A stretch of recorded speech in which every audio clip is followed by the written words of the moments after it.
Yes. Ukiamka asubuhi ukasikia hauna nguvu.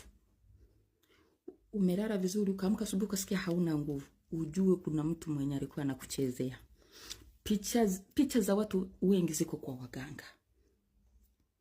Haya. Nina msichana wangu hapa. Kichwa kinamuuma sana, kiamka kichwa kinamuuma. Lakini kamuuliza, ulipotoka nyumbani kuna nini? Akasema, nilikimbia kwa ndoa. Nikatoka na simu ya bwana. Lakini nilimwachia mtoto. Hiyo nikawa nimeshajua tayari. Mwanaume wake anamuendea. Nikamwambia kuzuia hicho. Hauna pesa za kununua sabuni ya fimbo ya Musa.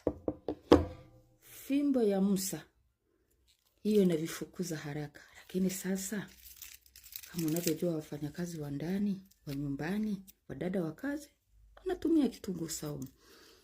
Nikamwambia chukua kitunguu saumu, kiweke chini ya pilo.